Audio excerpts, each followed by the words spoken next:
মান কানাল্লাহু ওয়া রাসূলুহু আহাব্বা ইলাইহি মিম্মা সিওয়াহুমা, যার মধ্যে আল্লাহ এবং আল্লাহর রাসূলের মহব্বত সবচেয়ে বেশি থাকবে ওই ব্যক্তি ঈমানের স্বাদ পাবে।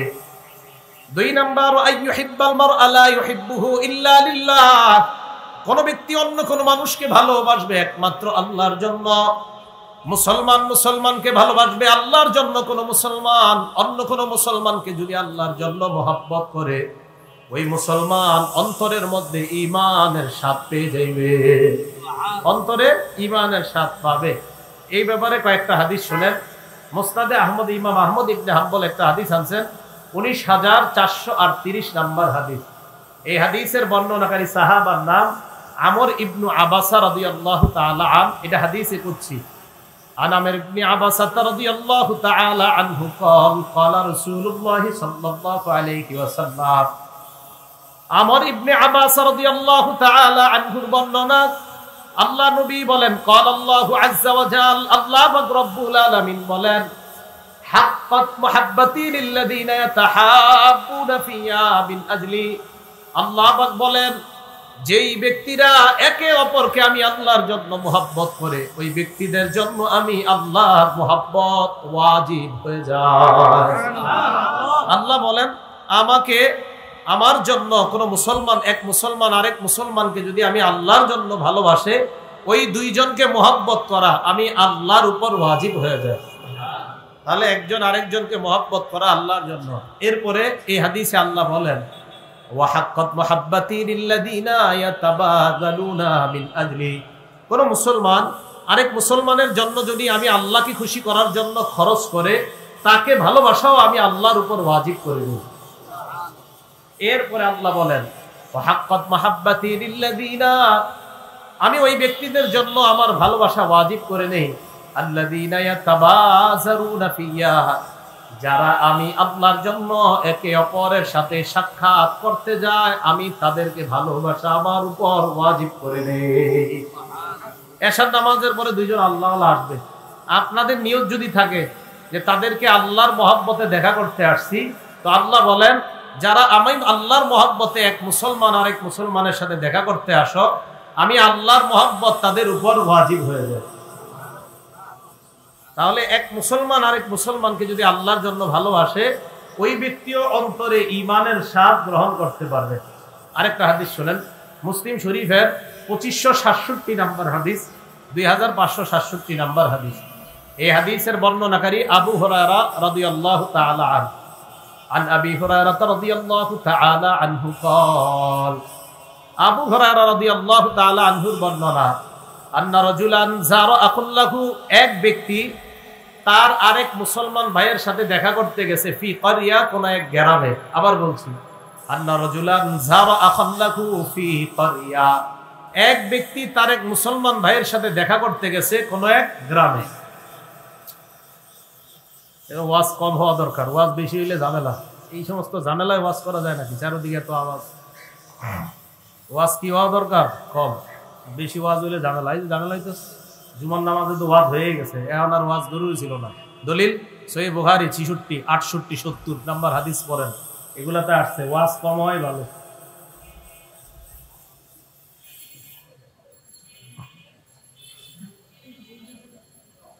আর আমার এই সমস্ত জায়গায় না নাই ভালো। আমি কিন্তু আপনার এই আওয়াজ টাওয়াজ হলে ওয়াজ করতে পারি না। কেন বলে? বসেন বসেন বসেন। কেন? আমি যতক্ষণ বলবো তখন আপনারা হয়তো কিছু শিখতে হবে, কারণ আমি ওয়াজের নিয়তে ওয়াজের ময়দানে আসি নাই, মাথা রাখতে হবে। আমি ওয়াজের নিয়তে আসি নাই, আমি একটা স্বপ্ন নিয়ে আগাইতেছি, ওয়াজের নিয়তে আমি আসি নাই। এই জন্য এটা বাস্তবায়ন করতে হলে আশেপাশে শান্ত থাকতে হবে। রাসূল আকরাম সাল্লাল্লাহু আলাইহি ওয়াসাল্লাম, মুসলিম শরীফের 2567 নাম্বার হাদিসের বর্ণনা। এই হাদিসের মধ্যে আসছে, রাসূল আকরাম সাল্লাল্লাহু আলাইহি ওয়াসাল্লাম বলেন, আন্না রাজুলান যারা আখাল্লাহু ফি ক্বরিয়া, এক ব্যক্তি তার ভাইয়ের সাথে সাক্ষাৎ করতে গেছে এক গ্রামে। এক গ্রামে সাক্ষাৎ করতে গেছে, কোন এক গ্রামে। ফারসাদাল্লাহু লাহু আলা মাদরাজাতিহি মালাকা, আল্লাহ পাক রব্বুল আলামিন যেই ব্যক্তি ওই রাস্তা দিয়ে তার ভাইয়ের সাথে সাক্ষাৎ করতে রওনা হয়ে যায়, ওই রাস্তার মধ্যে একজন ফেরেশতা পাঠায় দেয়। সুবহানাল্লাহ। পাঠায়া দেওয়ার পর ফাতা আলা, যখন ওই ব্যক্তি ফেরেশতার কাছে আসে, ফালাম্মা আতা আলাই, ওই ব্যক্তি যখন ফেরেশতার কাছে আসে, আসার পর ফাকালা লাহুল মালাক, ফেরেশতা ওই ব্যক্তিকে বলে, কি বলে? আইনা তুরিদু, তুমি কোথায় যাও, কোথায় যাওয়ার ইচ্ছা করছো? ওই ব্যক্তি জবাব দেয়, উরিদু আখান লি ফি হাদিহিল ক্বরিয়া, এই গ্রামে আমার এক ভাই আছে, সম্পর্কে মুসলমান ভাই, তার সাথে আমি সাক্ষাৎ করার জন্য এই এলাকায় রওনা করলাম। এক মুসলমান ভাইয়ের সাথে সাক্ষাৎ করার জন্য আমি এই এলাকায় রওনা করছি। তো ফেরেশতা বলে, হাল্লাকা আলাইহি মিন নি'মাতিন তারুব্বুহা, তার কাছে কি তোমার এমন কোনো অবদান আছে যে অবদান প্রবৃদ্ধি করার লক্ষ্যে তুমি তার কাছে রওনা করছো? না, এই জন্য আমি এখানে আসি নাই। কেন আসছো? আন্নী আহবাবতুহু ফিল্লাহ, আমি আমার এই ভাইকে আল্লাহর জন্য মোহাব্বত করি, তাই এই জায়গায় আমি রওনা করলাম। ফেরেশতা তখন ওই ব্যক্তিকে বলে, শোনো, ফাইন্নী রাসূলুল্লাহ ইলাইকা, আমি হলাম আল্লাহর পক্ষ থেকে দূত, তোমাকে এই সংবাদ দেওয়ার জন্য আসলাম। বিআন্নাল্লাহ আহাব্বাকা কামা আহবাবতাহু ফিহি, তুমি যেমন ভাবে এই মানুষটাকে আল্লাহর জন্য মোহাব্বত করো, আল্লাহ আমাকে পাঠাইছে তোমাকে যেন জানা দেই আল্লাহ তোমাকে মোহাব্বত করে। সুবহানাল্লাহ। এক মুসলমান আরেক মুসলমানের সাথে যখন আল্লাহর জন্য দেখা করতে যায়, তো আল্লাহ পাক রব্বুল আলামিন তাকে মোহাব্বত করে। আরেকটা হাদিস শুনেন, এই হাদিসটা আবু দাউদ শরীফের হাদিস, 3527 নম্বর হাদিস, 3527 নম্বর হাদিস। এই হাদিসের বর্ণনাকারী ওমর ইবনুল খাত্তাব রাদিয়াল্লাহু তাআলা আনহু। এই ওমর ইবনুল খাত্তাব রাদিয়াল্লাহু তাআলা আনহুর বর্ণনা, তিনি বলেন, ক্বালা রাসূলুল্লাহ সাল্লাল্লাহু আলাইহি ওয়াসাল্লাম, আল্লাহ নবী বলেন, ইন্না মিন ইবাদিল্লাহি লা উনাসা, আল্লাহর এমন কিছু বান্দা আছে, মা হুম বিআম্বিয়া ওয়ালা শুহাদা, তারা নবীও না, তারা শহীদও না। আল্লাহর কিছু বান্দা আছে যারা নবীও না, আবার শহীদও না। ইয়াগবিতুহুমুল আম্বিয়া ওয়াশ শুহাদা ইয়াউমাল কিয়ামাহ, তবে নবী এবং শহীদরা কিয়ামতের ময়দানে তাদেরকে দেখে ঈর্ষা করবে।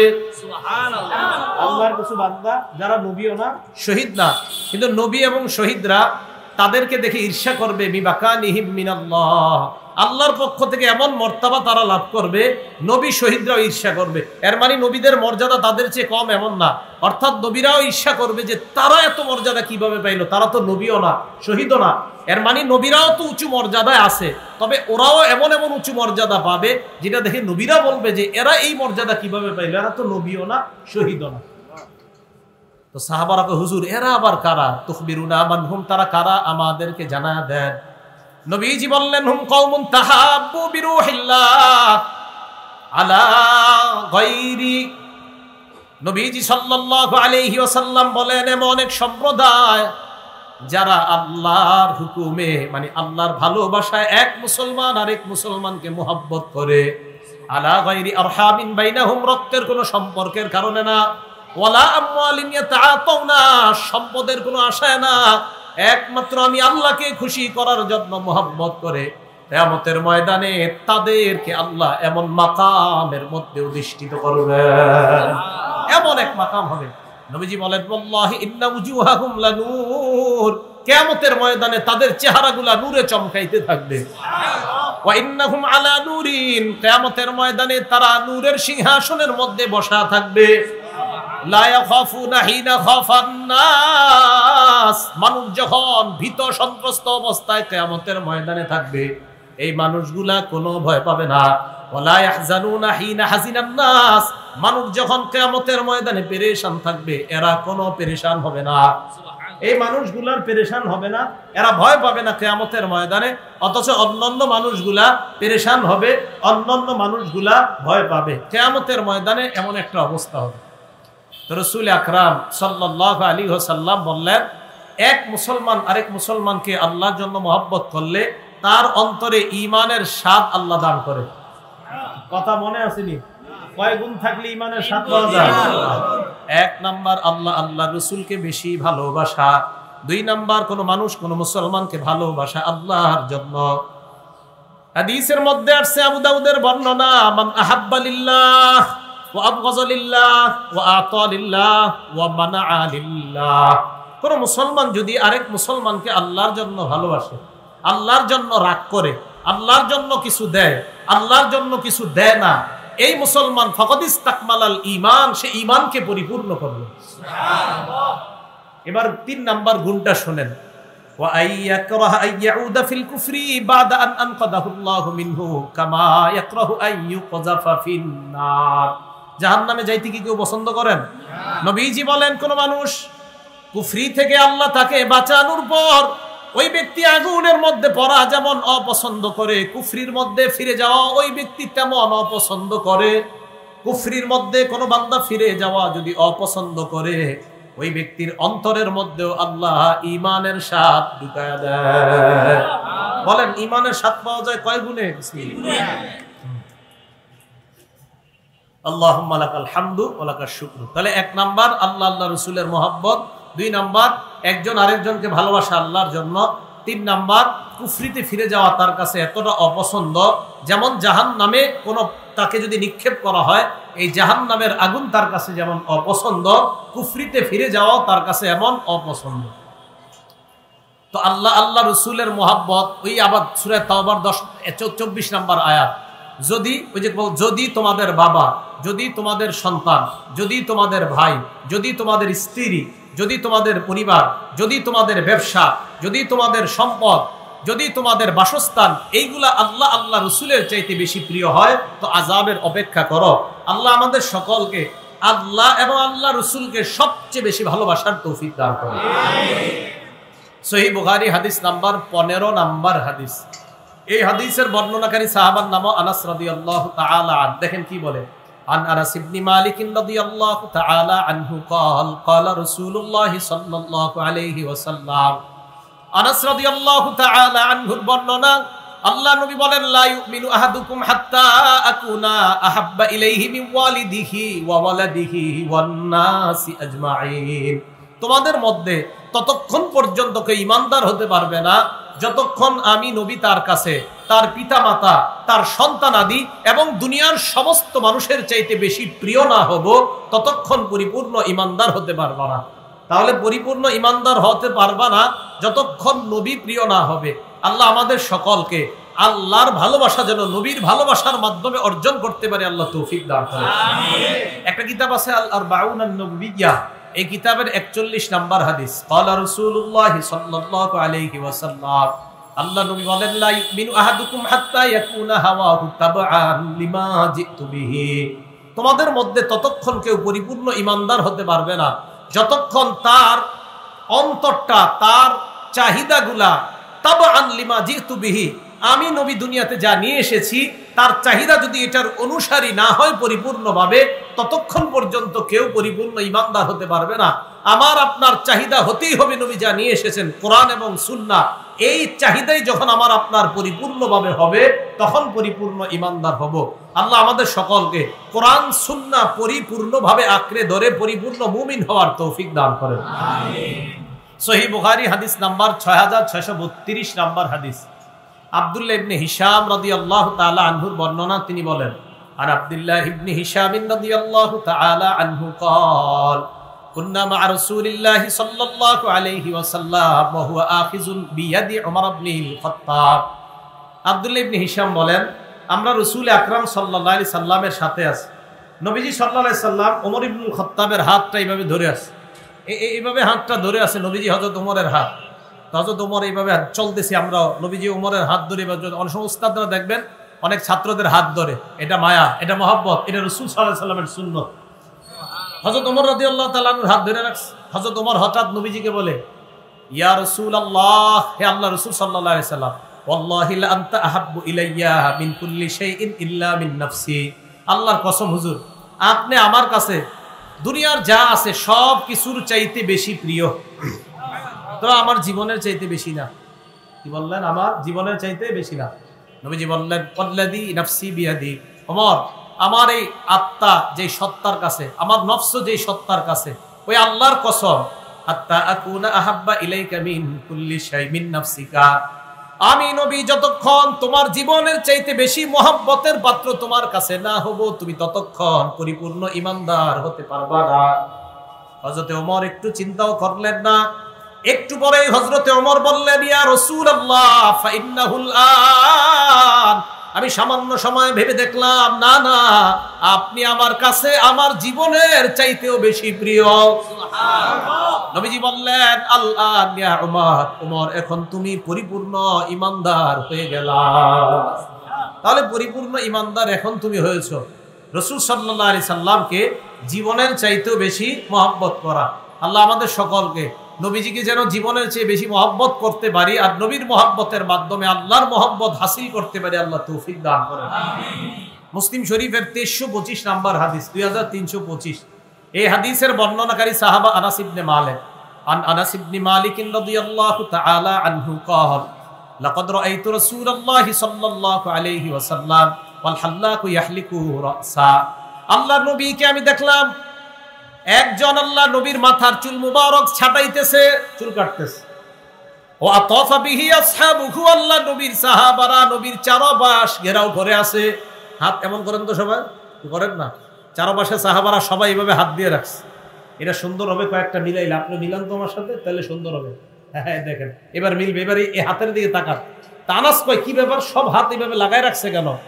মা ইউরিদুনা আন তাকা শাআরাতুন ইল্লা ফি ইয়াদি রাজুলিন, তাদের আশা নবীর একটা চুলও যেন মাটিতে না পড়ে। সুবহানাল্লাহ।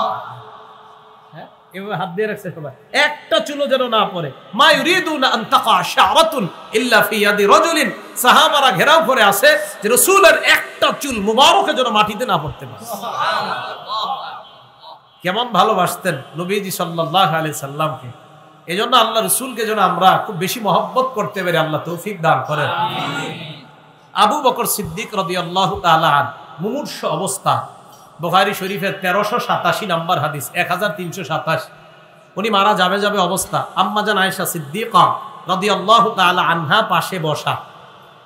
আম্মাজান আয়েশা সিদ্দিকা রাদিয়াল্লাহু তাআলা আনহাকে আবু বকর সিদ্দিক রাদিয়াল্লাহু তাআলা কত মহব্বত করতেন দেখেন নবীকে। প্রশ্ন করলেন, আয়েশা ফি আইয়ি ইয়াউমিন তুওফিয়া রাসূলুল্লাহ সাল্লাল্লাহু আলাইহি ওয়াসাল্লাম, আয়েশা আল্লাহর নবী জানি কি বারে মারা গেছে একটু স্মরণ করা দাও। আয়েশা জবাব দিলেন, আব্বা ইয়াউমাল ইসনাইন, আব্বা আল্লাহর নবী সোমবারে মারা গেছে। আবু বকর সিদ্দিক প্রশ্ন করলেন, আইয়ু ইয়াউমিন হাযা, আয়েশা আজকে কি বার? আয়েশা সিদ্দিকা জবাব দেয়, ইয়াউমুল ইসনাইন, আব্বা আজকেও সোমবার। সুবহানাল্লাহ। আয়েশা নবীজি কি বারে মারা গেছে? তো আয়েশা কয়, হুজুর আব্বা সোমবারে। আবু বকর সিদ্দিক রাদিয়াল্লাহু তাআলা প্রশ্ন করলেন, আয়েশা আজকে কি বার? তো আব্বা আজকেও তো সোমবার। আবু বকর সিদ্দিক কয়, বাইনি ওয়া বাইনাল লাইল, আহারে আজকে সন্ধ্যার আগে যদি মারা যাইতাম আমার মরণটাও সোমবারে হইতো। সুবহানাল্লাহ।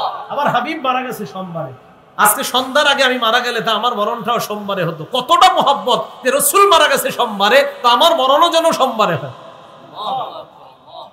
এটা ছিল ইশক, মহব্বত। রাসূল আকরাম সাল্লাল্লাহু আলাইহি সাল্লামের সাহাবারা এমন ভাবে নবীজিকে মহব্বত করতেন।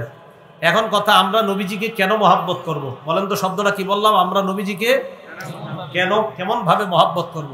এখন যে আলোচনাটা করব, এই আলোচনাটা আমাদের মা বোনদেরকে আমি এক জায়গায় লিখেও দিছি। এই আলোচনাটা লেখা যারা গর্ভবতী নারী তাদের চারপাশে দেয়ালে লাগাই দিবে এই আলোচনাটা। এখন যেটা করব, তারা যেন চারদিকে তাকাইলে এই লেখাগুলা দেখতে পায়। আগে শোনেন কথাগুলা, আমি এক জায়গায় লিখেও দিছি, একটা পেজে লেখা লিখে আছে, ওইটাতে আমি লিখে দিছি যে এটা লেমিনেটিং করে বের করে দেয়ালে দেয়ালে লাগায়া দেন। নাটক সিনেমা তাদেরকে কল্পনা না করে যেন ওই লেখাগুলাতে যা আছে এইগুলা কল্পনা করে। তো নবীজিকে আমরা কেন মহব্বত করব? মাথা থেকে পা মুবারক পর্যন্ত এখন নবীজির বর্ণনা দিব। এই রাসূল আকরাম সাল্লাল্লাহু আলাইহি সাল্লাম এত সুন্দর ছিলেন, মানুষ কয় অমুকে খুব সুন্দর দেখতে, তাই তাকে মহব্বত করি। সারা দুনিয়াকে জানায়া দিবেন, আমার রাসূলের বর্ণনা শুনে দেখো, ওনার চেয়ে সুন্দর দুনিয়াতে কেউ ছিল না। তো মহব্বত করতে হয় তাকে করো। কোত্থেকে শুরু হবে?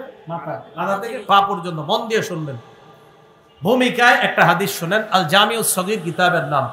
এই কিতাবের 6452 নাম্বার হাদিস, ইমাম সুয়ুতি রহমতুল্লাহ আলাইহির লেখা কিতাবটা।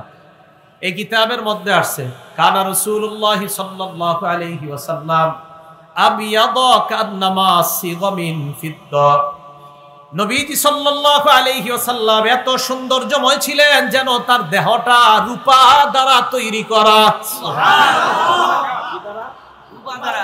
গর্ভবতী মা রাসূলকে ভাববে, কেন নায়ক নায়িকা ভাববে? ঠিক, রাসূল আকরাম সাল্লাল্লাহু আলাইহি সাল্লামের দেহ মোবারক কেমন যেন রূপা দ্বারা আল্লাহ তৈরি করছেন, এত সুন্দর ছিল। এবার মাথা থেকে বর্ণনা শুনেন। এক নাম্বার, নবীজি সাল্লাল্লাহু আলাইহি সাল্লামের মাথা মুবারক এটা দেখতে কেমন ছিল? তিরমিজি শরীফের 3637 নাম্বার হাদিস, 3637, 3637।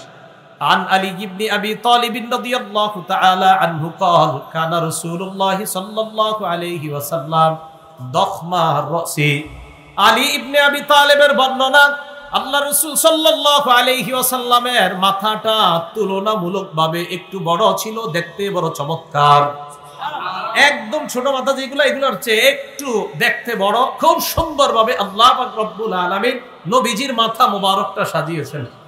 দুই নাম্বার, মাথার চুল মুবারক কেমন ছিল রাসূল আকরাম সাল্লাল্লাহু আলাইহি সাল্লামের? একটা কিতাব আছে নাম জাওয়াইদুল মুসনাদ, এই কিতাবের 944 নাম্বার হাদিসের বর্ণনা। কানা রাসূলুল্লাহ সাল্লাল্লাহু আলাইহি ওয়াসাল্লাম কাসীরা শারির রাসি। আল্লাহর নবীর চুল মুবারক ছিল ঘন।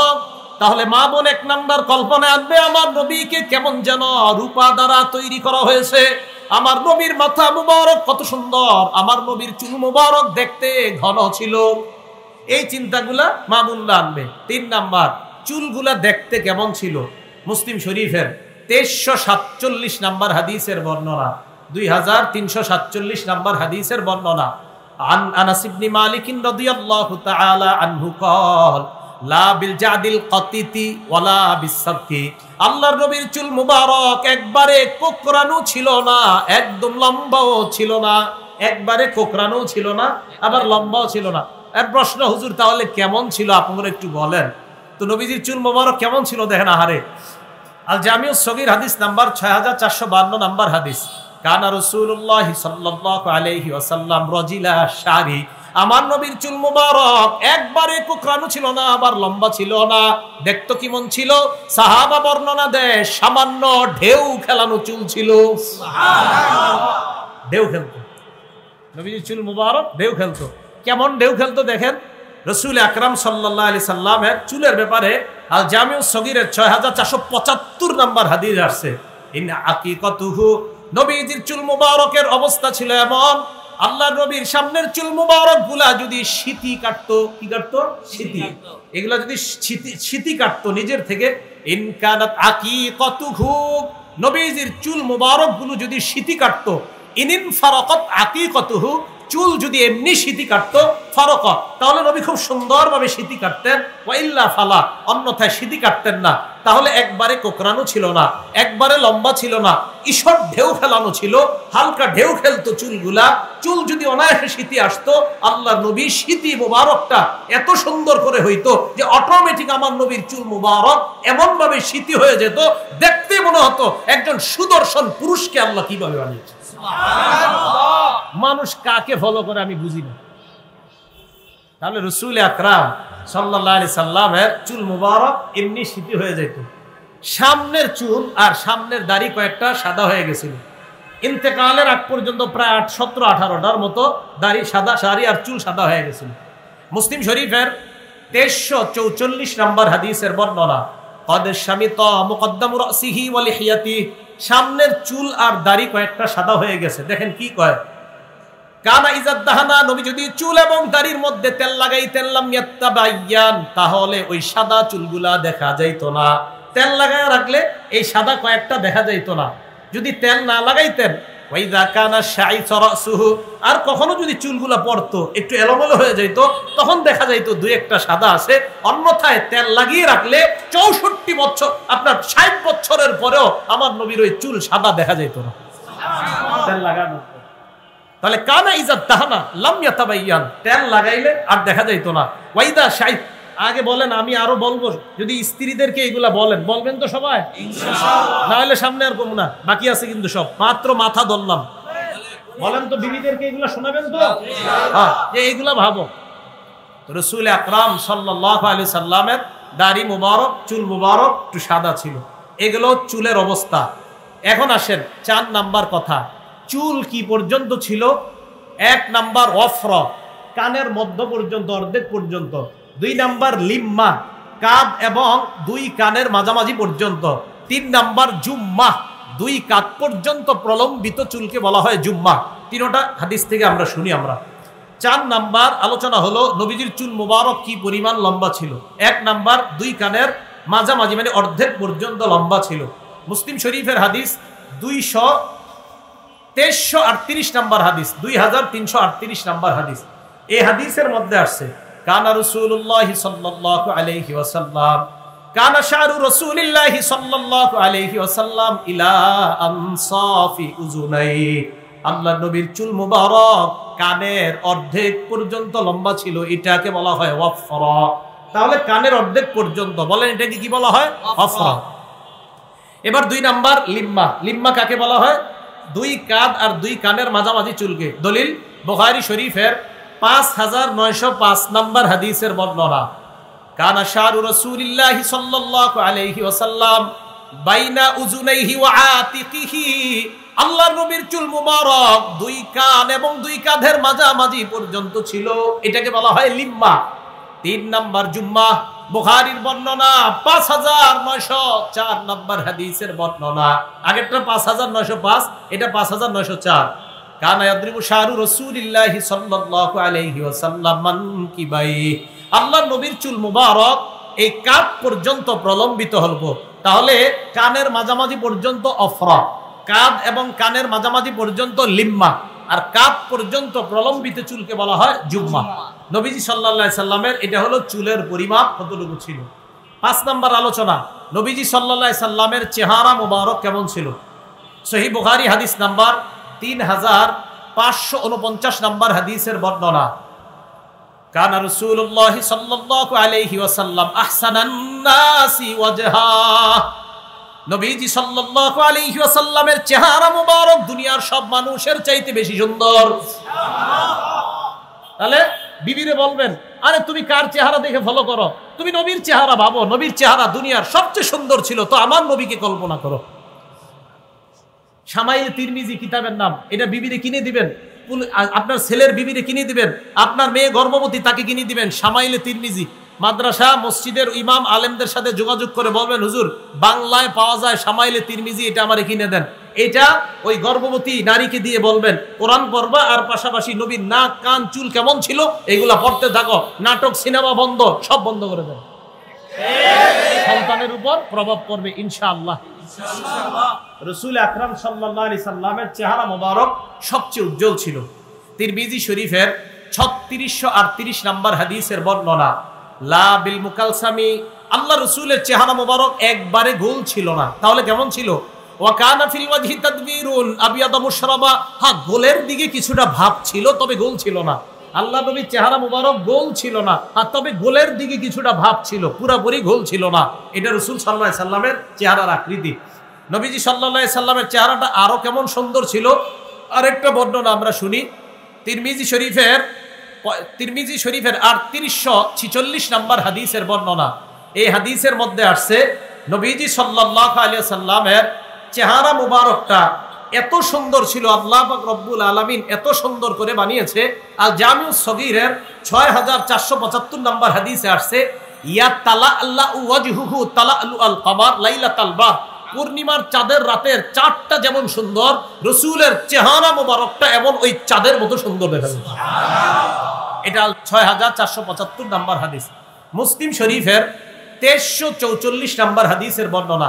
এক ব্যক্তি প্রশ্ন করলেন, ওয়াজহুহু মিসলুস সাইফ, নবীর চেহারা মুবারক কি তরবারির মতো সুন্দর ছিল? সাহাবা জবাব দিলেন, লা বাল মিসলাশ শামসি ওয়াল কমার, আল্লাহর নবীর চেহারা মুবারক চন্দ্র এবং সূর্যের মতো সুন্দর। এক ব্যক্তি বললেন, ওনার চেহারা কি তরবারির মতো সুন্দর ছিল? তো বললেন, না, ওনার চেহারা ছিল চাঁদের মতো, সূর্যের মতো সুন্দর ছিল। এটা রাসূল আকরাম সাল্লাল্লাহু আলাইহি সাল্লামের সৌন্দর্যতা।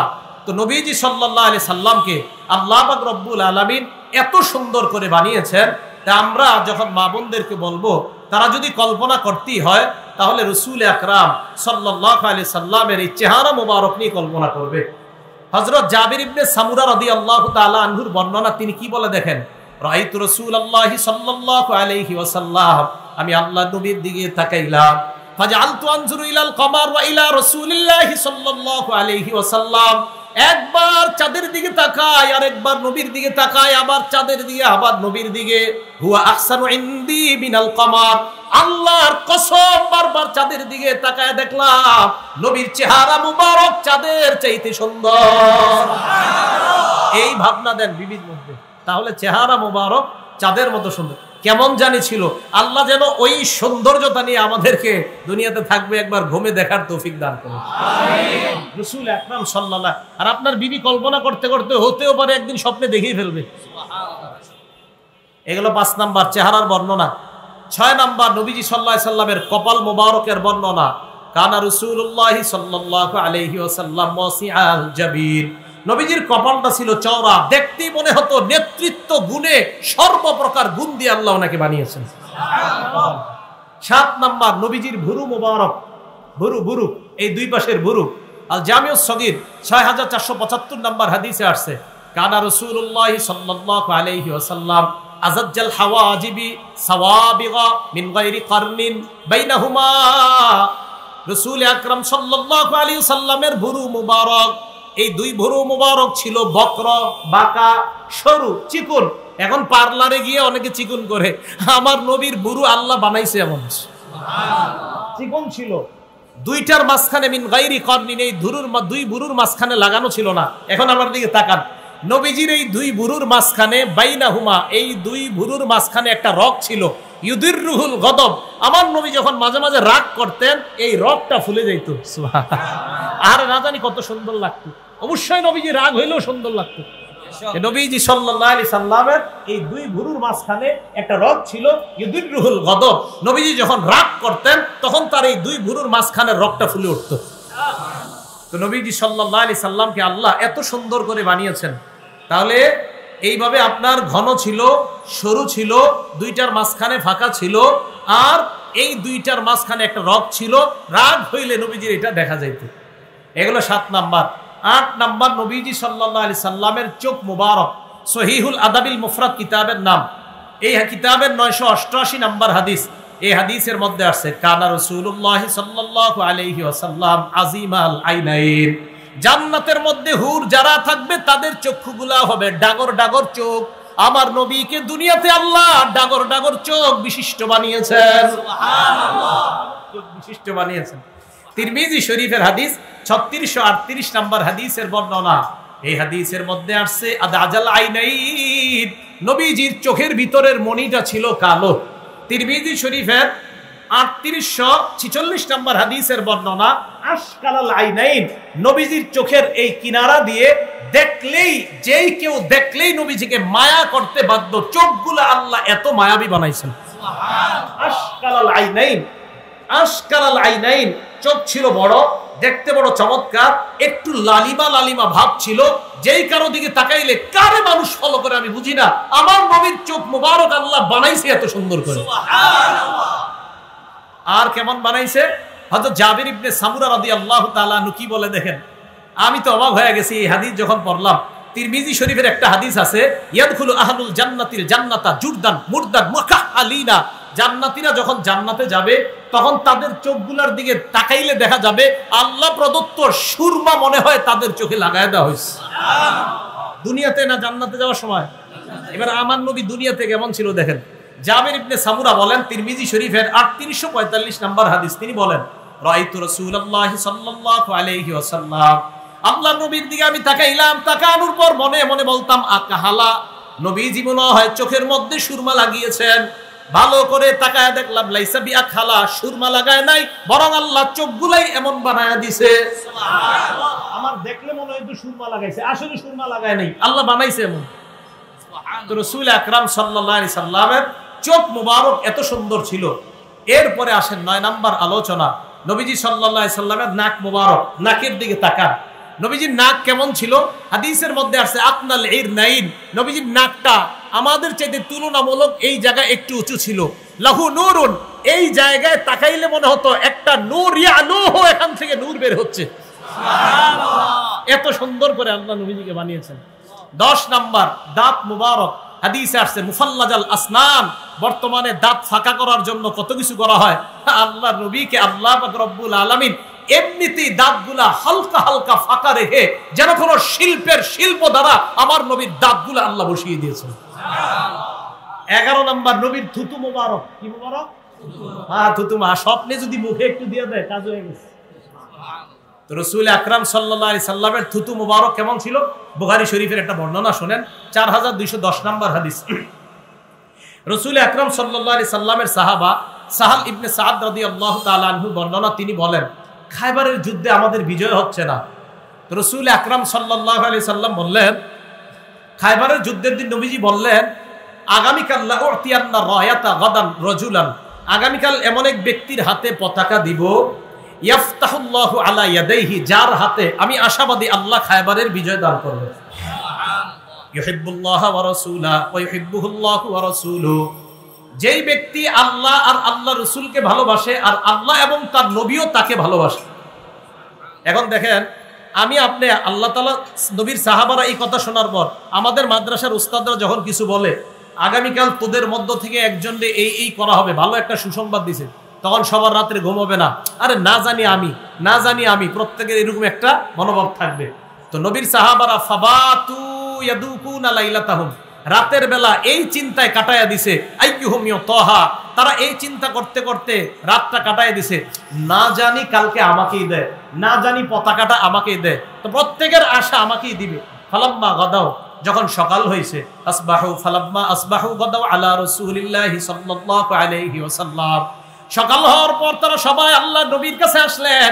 আসার পর নবীর আশেপাশে ঘুরে আর সবার চিন্তা আমারই দিবে।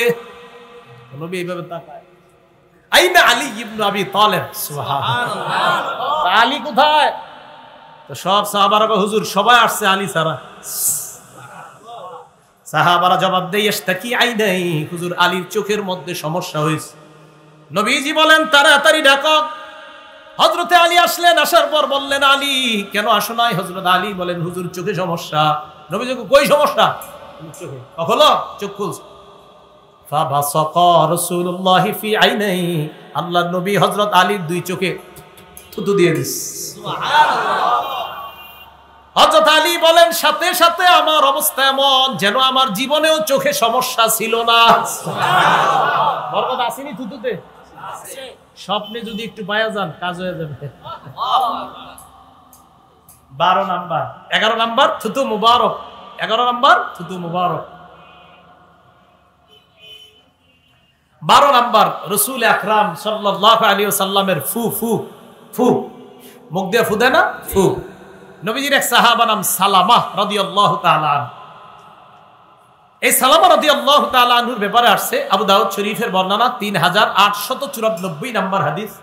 এখানে আসছে হযরত সালামা রাদিয়াল্লাহু তাআলা আঘাতপ্রাপ্ত হয়েছে। তা এক সাহাবা তার নাম ইয়াজিদ ইবনে উবাইদুল্লাহ, তিনি বলেন আমি দেখলাম হযরত সালামার পায়ের মধ্যে আঘাতের চিহ্ন। আমি বললাম কি ব্যাপার, তোমার পায়ে কি হয়েছে? ভাই যুদ্ধের ময়দানে পায়ে একটু আঘাত পাইছি। কয় তাই নাকি? হ্যাঁ। নবীজির কাছে বলা হলো ইয়া রাসূলুল্লাহ, আপনার সাহাবা সালামার পায়ের মধ্যে আঘাত হয়েছে। নবীজির কাছে সাহাবা সালামাকে নিয়ে যাওয়া হয়। হযরত সালামা বলেন ফানাফাসা ফিয়া সালাসা নাফাসাত, নবী আমার পায়ের আঘাতের জায়গায় 3টা ফু দিলেন। কয়টা ফু দিলেন? 3টা ফু দেওয়ার পর আমার মনে হলো আমি জীবনেও পায়ের মধ্যে কখনো আঘাত পাই না। নবীজির ফু। 13 নাম্বার নবীজির দাড়ি মুবারক, কানা রাসূলুল্লাহ সাল্লাল্লাহু আলাইহি ওয়াসাল্লাম কাসাল লিহিয়া, নবীজির দাড়ি মুবারক ঘন ছিল। দাড়ি মুবারক কি ছিল? ঘন ছিল। 14 নাম্বার দেখেন কাপ কেমন ছিল কাপ। এটা আল জামিউস সগীরে আসছে। আল জামিউস সগীরের 6475 নাম্বার হাদিসটা আলেমরা পড়ে নিতে পারেন, লম্বা একটা হাদিস। এই হাদিসের সনদে ইমাম সুয়ুতি লেখছেন এটা হাসান। অন্যান্য কিছু সনদ আছে যে সনদগুলো দুর্বলতা আছে, বাকি এই সনদ এটা হাসান সনদ। তো রাসূল আকরাম সাল্লাল্লাহু আলাইহি সাল্লামের কাঁধ মোবারক কাআন্না উনুকাহু জিদু দুমিয়াতিন ফি সাফাইল ফিদ্দা, যেন আল্লাহ নবীর কাঁধ মোবারকটাকে একটা রূপার পাত্রের মধ্যে যেন রাসূলের এই কাঁধ মোবারক মতি দিয়ে আল্লাহ সাজিয়ে দিয়েছেন। সুবহানাল্লাহ। এত সুন্দর করে নবীর কাঁধ মোবারক বানিয়েছে। 15 নাম্বার। এবার এই জায়গাটায় তাকান, প্রত্যেকের এই জায়গাটা কল্পনা করেন যে কাদের একটু নিচে। মুসলিম শরীফের 2344 নাম্বার হাদিস, সাহাবা বলেন রাআইতুল খাতামা ইনদা কাতিফিহি মিসলা বাইজাতিল হামামা, কবুতরের একটা ডিমের মতো নবীজির এই কাঁধ মুবারকের একটু নিচে পিঠের উপরে ছোট্ট একটা চিহ্ন দেখলাম। কিসের মতো? কয় কবুতরের ডিমের মতো কিছু একটা দেখলাম। হুজুর এটা কি? নবীজি বললেন এটা হলো আমার নবুয়তের মোহর। 16 নাম্বার বুক, কানা রাসূলুল্লাহ সাল্লাল্লাহু আলাইহি ওয়াসাল্লাম আরিদুস সাদরি, আমার নবীর বুক মুবারক প্রশস্ত ছিল, দেখলেই পালোহান মনে হতো। 17 নাম্বার তাকান, এই বুক থেকে নাভি পর্যন্ত পশম কেমন ছিল? দাকিকাল মাসরুবা, নবীজির এখান থেকে নাভি পর্যন্ত সরু চিকন একটা, মনে হচ্ছে একটা খেজুর গাছ মনে হয় বসিয়ে দেওয়া হয়েছে, এত সুন্দর করে নবীজির বুক মুবারকের লোমগুলো আল্লাহ সাজিয়েছেন। আর ইয়াসাদিয়াইন, দুই পাশে বেশি লোম ছিল না। 18 নাম্বার আলোচনা, নবীজির পেট মুবারক কেমন ছিল? সাওয়া আল বাতনি ওয়াস সাদরি, আমার নবীর পেট বুক উভয়টা সমান ছিল, আমগো মতো মোটা ছিল না। রাত 11টায় খায়া ঘুমাইলে তো মোটাই হবে। 11টা এশার আগে খানা খাবেন, এশার আগে খানা খেয়ে এশার নামাজ পড়বেন, 2 রাকাত সুন্নত পড়বেন, আরো 8 রাকাত বাড়ায়া পড়বেন, এরপরে 3 রাকাত ভিতির পড়বেন। ওই 8 রাকাত, যে 8 রাকাত নিয়ে রমজানে ঝামেলা হয়, এই 8 রাকাত নবী সারা বছর পড়তেন। তাহলে এশার নামাজ পড়বেন, 2 রাকাত পড়বেন, এরপরে 8 রাকাত পড়বেন, এরপরে ভিতির পড়বেন। আমি লিখে দিচ্ছি, আপনি ঘুমানোর পরে গিয়া পেট আপনার বাড়বেই না, নিশ্চিত। না আপনি খান কখন? সুন্দর মতো এসা পরে পইরা টইরা গল্প করে টরে চাটা খায়া বাসায় যাওয়ার পরে দাও খানাগুলা দাও, বাস খায় 11টায়, খায় মাশাল্লাহ, বাস এরপরে এত বড় পেট হয়। কষ্ট নিয়ে না, আসলেই তো এমন হয়। আমার সুন্নাহ বহির্ভূত চলতেছি আমরা। এশার আগে খানা খান, এশার আগে খানা। আমি তো এই যে মাহফিল বহির্ভূত সময় আলহামদুলিল্লাহ মাগরিব পরে আমি খানা খাই রাতে। আমি এই যে মাহফিলে হয়তো ঝামেলা হয়ে যায়, খাইতে একটু দেরি হয়, এমনি আমি আলহামদুলিল্লাহ।